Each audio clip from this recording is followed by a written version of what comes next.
नमस्कार। रेडियो रिमझिम से प्रस्तुत है स्थानीय हालचाल। पहले मुख्य हालचाल। सड़क के किनारे मिला एक संदिग्ध स्थिति में युवक का शव। चिकित्सकों ने ओपीडी कार्य का किया बहिष्कार। अमृत भारत एक्सप्रेस ट्रेन का दैनिक हो सकता है संचालन प्रक्रिया शुरू। शांतिपूर्ण तरीके से सिपाही भर्ती परीक्षा हुआ संपन्न। और अलग अलग मामलों में 2 दर्जन से अधिक लोगों को गिरफ्तार कर भेजा गया जेल। स्थानीय हालचाल के इस अंक के साथ मैं निकेत मिश्र। अब हालचाल विस्तार से।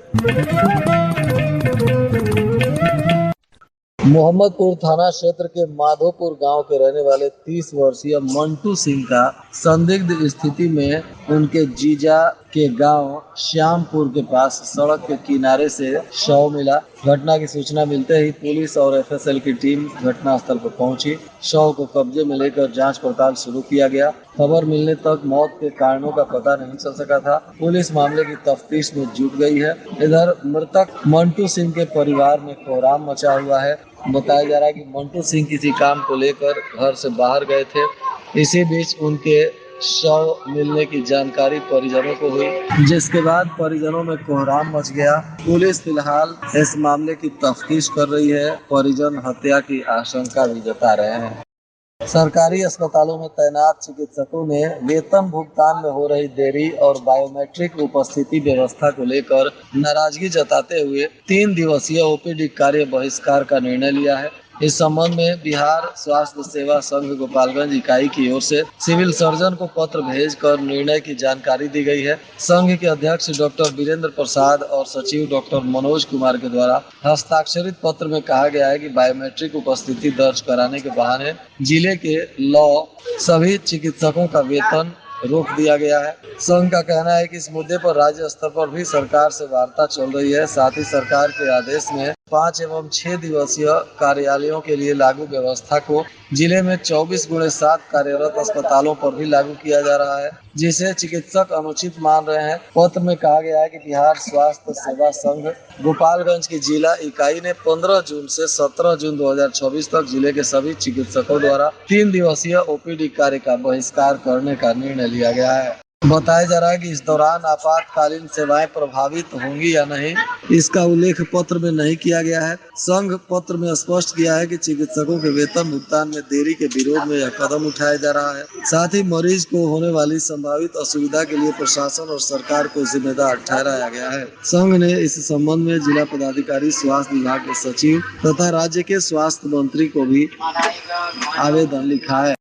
गोपालगंज के सांसद डॉक्टर आलोक कुमार सुमन ने बताया है कि छपरा से आनंद विहार अमृत भारत एक्सप्रेस के दैनिक संचालन की मांग उनके द्वारा रेल मंत्रालय से की गई थी, जिसको लेकर लोकसभा में भी उन्होंने जनहित एवं क्षेत्रीय विकास से जुड़े रेल सुविधाओं के मुद्दे को लगातार मजबूती से उठाया था और इसी का सकारात्मक परिणाम सामने आया है। सांसद ने बताया कि उनके पहल पर 21 मई 2026 को केंद्रीय रेल मंत्री अश्विनी वैष्णव को लिखे गए पत्र पर उन्होंने प्रमुखता से संज्ञान लिया और इसके संबंध में अवगत कराया गया है कि उनके सुझावों और मांगों की गंभीरता से जांच कराई जा रही है तथा जांच पूर्ण होने के उपरांत आवश्यक और उपयुक्त कार्रवाई की जाएगी। सांसद ने कहा कि गोपालगंज, सिवान, छपरा तथा बिहार के लाखों रेल यात्रियों की सुविधाओं को बढ़ाने के लिए रेल मंत्रालय के समक्ष उन्होंने कई मुद्दों को प्रभावी ढंग से उठाया है। नई रेल सेवाओं का विस्तार हो या ट्रेनों के ठहराव की मांग हो अथवा यात्रियों की सुविधाओं में वृद्धि का विषय हो, सांसद ने जन भावनाओं को सरकार तक पहुंचाने का कार्य किया है। सांसद ने कहा कि क्षेत्र की जनता की सुविधाओं और विकास से जुड़े प्रत्येक मुद्दे का वे निराकरण को लेकर प्रयास करते रहते हैं। इसी कड़ी में रेलवे के सेवाओं को लेकर भी कई तरीके की मांग उन्होंने की है। उन्होंने अमृत भारत एक्सप्रेस के दैनिक संचालन की मांग की है और इस पर लोगों को सांसद ने आश्वस्त किया है कि आने वाले समय में छपरा आनंद विहार अमृत भारत एक्सप्रेस का दैनिक संचालन शुरू हो सकता है।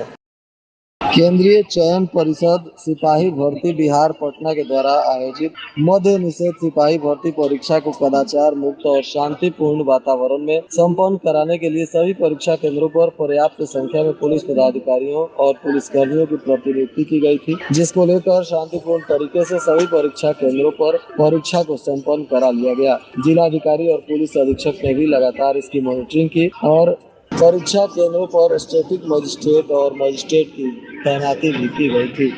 बरौली थाना की पुलिस ने भी 106 लीटर से अधिक विदेशी शराब के साथ एक आरोपी को गिरफ्तार किया है और एक बोलेरो गाड़ी को भी जब्त किया गया है।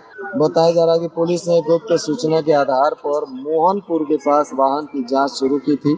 इसी दौरान बोलेरो गाड़ी से 106 लीटर से अधिक विदेशी शराब मिली। इस दौरान आरोपी सुरेंद्र कुमार यादव को पुलिस ने गिरफ्तार किया, जो पश्चिमी चंपारण के नौतन थाना क्षेत्र के मंगलपुर गांव के भरत यादव का पुत्र है।